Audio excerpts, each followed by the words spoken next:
जय हिंद दोस्तों। आज हम आपको क्लास 10th बायोलॉजी पढ़ाएंगे। स्टार्टिंग से स्टार्ट कर रहे हैं आप बेटा, ठीक है। अब यूपी बोर्ड वालों के लिए बिल्कुल रामबाण साबित होगा। अब जैव प्रक्रम यानी जैव प्रक्रम जैसा ये पढ़ा है। जैव प्रक्रम यानी कि जो होता है जैव प्रक्रम यानी जीवों का प्रक्रम, ठीक है। अब सबसे पहली बात आती है कि सबसे पहले बायोलॉजी की हम बात करते हैं, यानी बायोलॉजी शब्द का अर्थ क्या होता है। यानी क्या बेटा, बायोलॉजी शब्द का अर्थ क्या होता है। जो बायो लिखा है उसका मतलब होता है जीव, और जो लॉजी होता है ये रूट वर्ड बेटा होता है, इसका मतलब होता है अध्ययन। क्या होता है बेटा, अध्ययन होता है, ठीक है। यानी जीवों का अध्ययन बायोलॉजी कहलाता है, ठीक है। अब बायोलॉजी के जनक कौन है बेटा, ठीक है, यानी अरस्तु है। कौन है बेटा, अरस्तु। जनक कौन है बेटा, अरस्तु है। क्या है, अरस्तु। अब सबसे पहली बात आती है कि अब हम सबसे पहले पाठ की पहली हेडिंग है जैव प्रक्रम, यानी जैव प्रक्रम के बारे में हम समझते हैं, ठीक है। अब हम जैव प्रक्रम के बारे में एक एक बात समझेंगे और पेन कापी बेटा लेके बैठना है, एक एक बात बताना। वे सभी प्रक्रम संयुक्त रूप से जीवों के अनुरक्षण का कार्य करती है।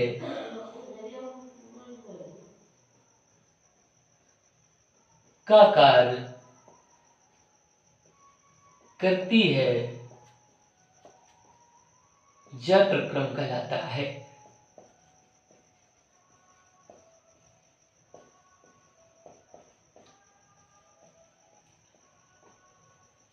यानी वे कौन से प्रक्रम है, यानी कि वे सभी प्रक्रम।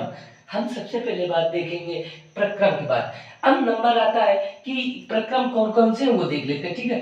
पहले बेटा आप लोग ये बताइए कि आप लोगों को एक जगह से दूसरे जगह जाने के लिए सबसे पहले आपको बाइक या स्कूटी की जरूरत पड़ती है ना बेटा। अब वो बाइक और स्कूटी तो आपने ले ली, अब उसके लिए सबसे पहले क्या जरूरी है बेटा, उसके लिए सबसे पहले फ्यूल की जरूरत होती है। फिर उसके टायरों में एयर की जरूरत होती है बेटा, ठीक है। फिर इसके बाद ये फ्यूल जो है वो टंकी में भरा है बेटा, इंजन तक ले जाने के लिए कुछ पाइप या नली की आवश्यकता पड़ती है जिसे वहन का काम करती है, ठीक है।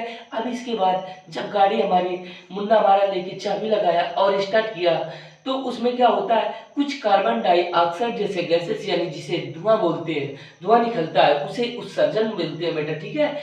अब इसके बाद हम गाड़ियों को नहीं बनाएंगे तो हमारी गाड़ियों का नाम निशान खत्म हो जाएगा बेटा। तो इसके लिए बहुत सारी कंपनियां हैं जो गाड़ियां का निर्माण करती है। इसी तरह सेम बिल्कुल मानव जीवन है बेटा, ठीक है। सबसे पहले मानव के लिए पोषण चाहिए। क्या चाहिए बेटा, पोषण। पोषण को इंग्लिश में बोलते हैं न्यूट्रिशन। क्या बोलते हैं बेटा, न्यूट्रिशन, ठीक है। अब दूसरी बात क्या आती है, वो ये सारे प्रक्रम है बेटा जो बता रहे हैं। अब न्यूट्रिशन के बाद आता है श्वसन बेटा, ठीक है। अब श्वसन की बात आती है तो श्वसन को इंग्लिश में क्या बोलते हैं, ठीक है। श्वसन को रेस्पायरेशन बोलते हैं, रेस्पायरेशन बोलते हैं बेटा, ठीक है। अब बात आती है तीसरी बेटा। अब तीसरी बात सबसे बड़ी क्या है, अब वहन यानी परिवहन या वहन बोलते हैं, ठीक है। या कि कोई कोई लोग वहन या परिवहन भी बेटा कहते हैं। परिवहन यानी कि सर्कुलेटरी सिस्टम इसे बोलते हैं बेटा, सर्कुलेटरी सिस्टम बोलते हैं, ठीक है बेटा, सर्कुलेटरी। अब नंबर चौथा आता है उत्सर्जन। क्या आता है बेटा, उत्सर्जन। क्या आता है बेटा, उत्सर्जन यानी एक्सक्रेटरी सिस्टम आता है, एक्सक्रे एक्सक्रेटरी सिस्टम बोलते हैं, ठीक है बेटा, एक्सक्रेटरी सिस्टम आता है। अब इसके बाद पांचवा आता है यानी जनन, जिसे हम रिप्रोडक्शन कहते हैं। क्या बोलते हैं बेटा, रिप्रोडक्शन बोलते हैं बेटा, ठीक है। अब रिप्रोडक्शन यानी ये सारे यानी 1 2 3 4 5 ये सारे 5 जो प्रक्रम है मानव जीवन के लिए बहुत आवश्यक है, वेरी वेरी इंपॉर्टेंट बेटा होते हैं, ठीक है। तो हम सबसे पहले अब क्या पढ़ेंगे, हम सबसे पहले अब पोषक को उठाते हैं, ठीक है बेटा। न्यूट्रिशन पढ़ते हैं, फिर इसके बाद श्वसन पढ़ेंगे, फिर इसके बाद बेटा परिवहन पढ़ेंगे। अब इसके बाद परिवहन के बाद उत्सर्जन पढ़ेंगे बेटा, उत्सर्जन के बाद हम लोग जनन पढ़ेंगे, ठीक है। इतना पढ़ने के बाद तब हमारा ये चैप्टर खत्म होगा, ठीक है। अब एक स्क्रीनशॉट ये लिख लीजिए अपनी नोटबुक पर। वीडियो को रोक कर लिखिएगा, ठीक है।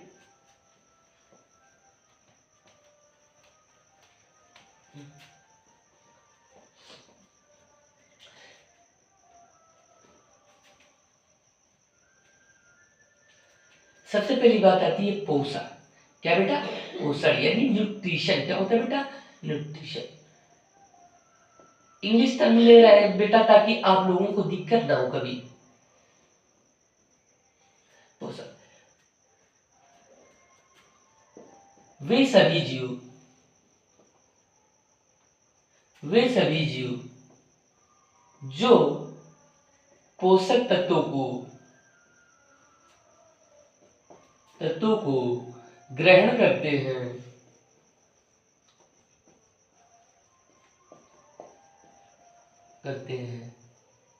उसे पोषण कहते हैं।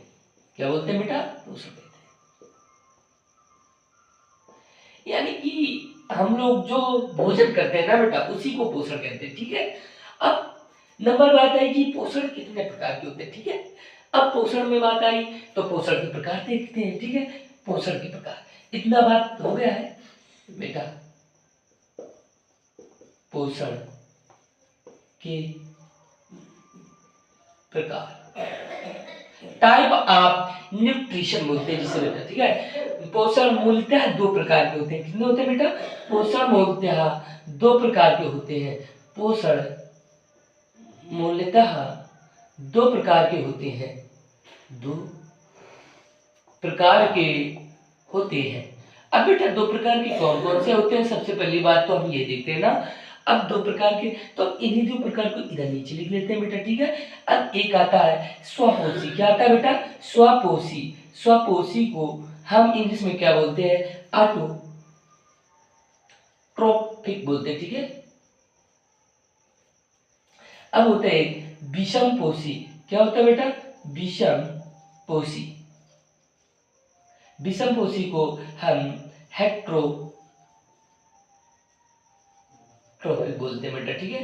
अब बात हम आती है स्वपोषी की।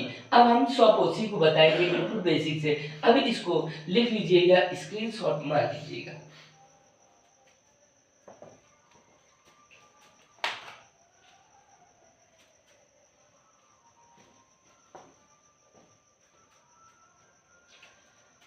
स्वपोषी क्या बेटा? स्वपोषी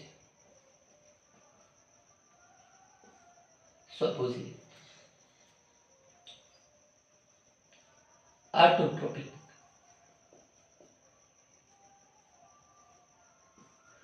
आज स्वपोषी की बात अब करते हैं तो वे भोजन का वह तरीका, क्या बेटा? बिल्कुल एक सटीक, बिल्कुल आपके लिए ये परिभाषा दी गई। भोजन का वह तरीका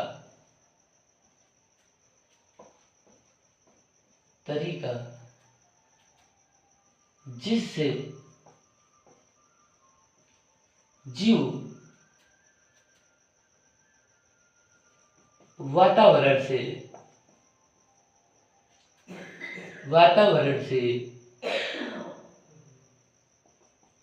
अकार्बनिक या अपशिष्ट पदार्थ, लिख लीजिए, अच्छा, अपशिष्ट पदार्थ जैसे कार्बन डाइऑक्साइड, जल, प्रकाश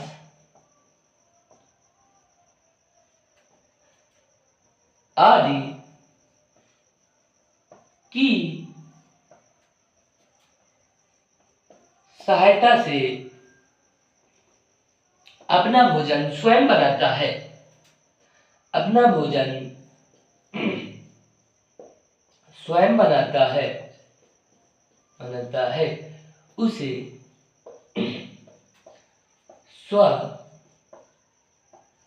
स्वपोषी कहते हैं, ठीक है बेटा। जैसे एग्जाम्पल, पेड़ पौधे। क्या बेटा? पेड़ पौधे आदि।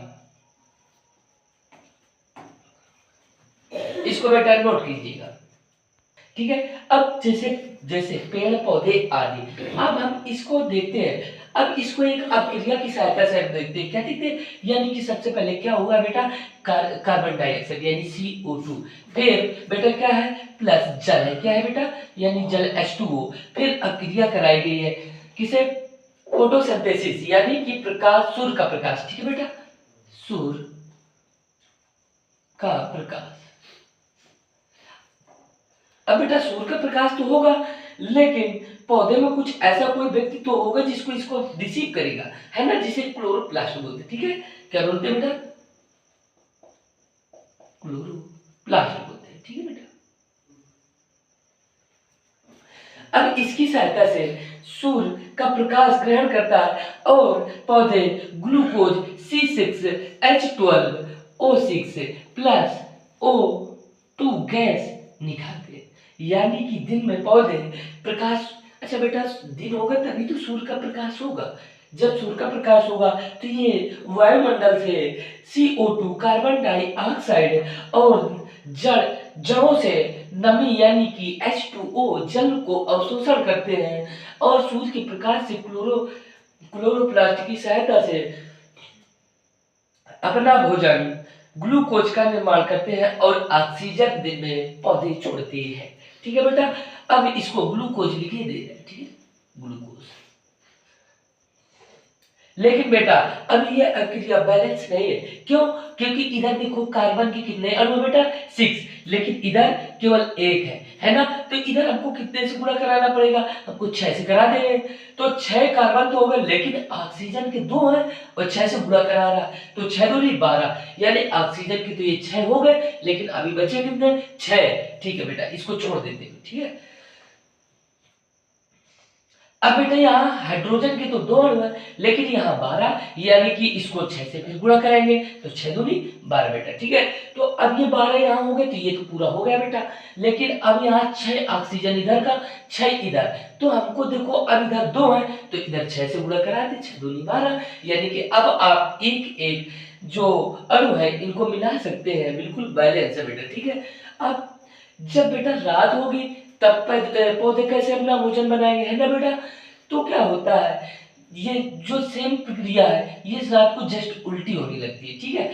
तो पौधे क्या करते हैं, ऑक्सीजन ग्रहण करने लगते हैं और कार्बन डाइऑक्साइड छोड़ने लगते हैं, जिसके कारण लोग कहते हैं कि पेड़ के नीचे रात को नहीं सोना चाहिए, ताकि ऑक्सीजन की कमी हो सकती है और व्यक्ति को घुटन महसूस हो सकता है, जिसके कारण मृत्यु भी हो सकती है, ठीक है बेटा। तो ये ऑक्सीजन है, ठीक है।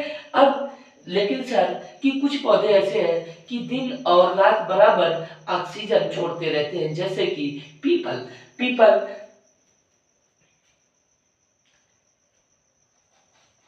पीपल ठीक है बेटा।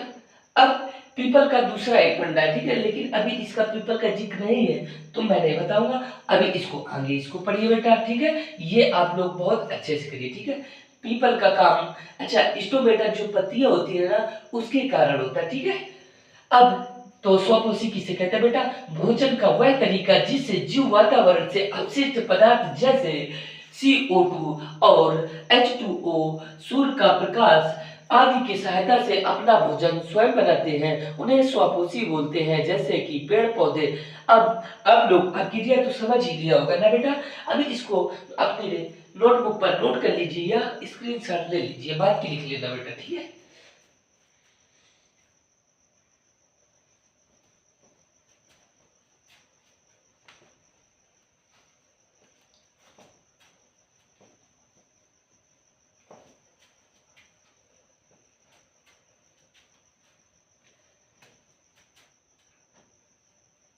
अब आई बात बेटा विषमपोषी, क्या होता है बेटा विषमपोषी,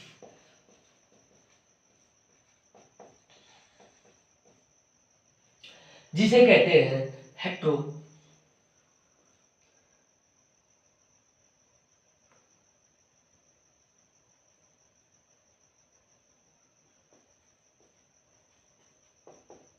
हेट्रोट्रोपिक, ठीक है।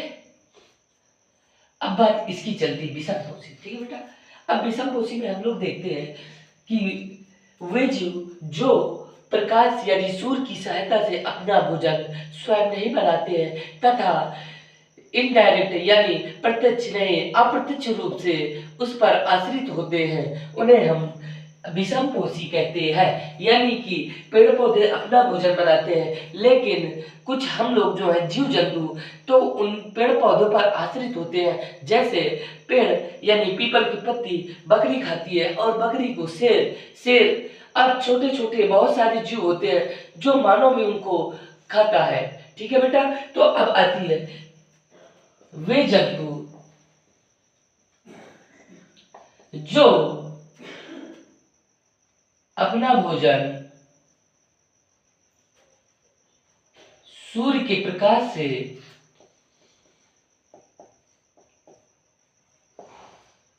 नहीं प्राप्त कर सकते तथा अप्रत्यक्ष रूप से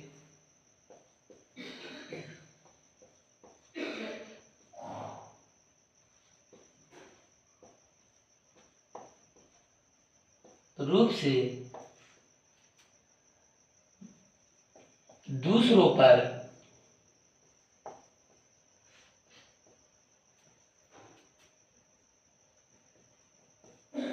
आश्रित होते हैं।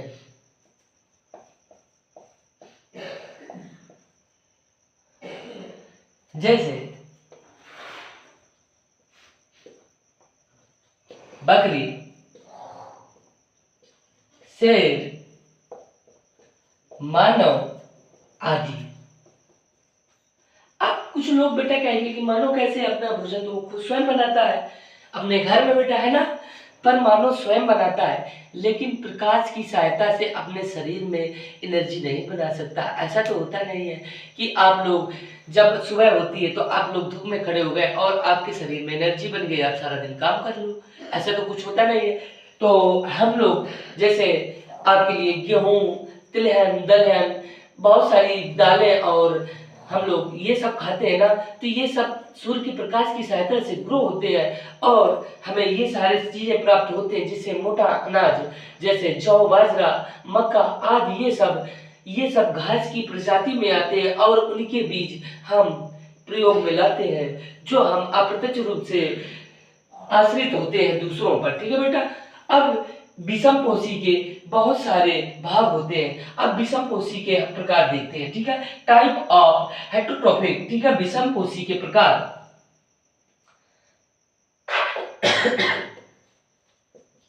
विषमपोषी के प्रकार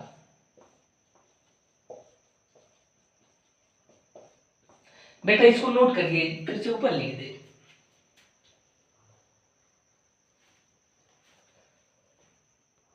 विषमपोषी के प्रकार हम बेटा देखेंगे, है ना। अब नंबर विषमपोषी के प्रकार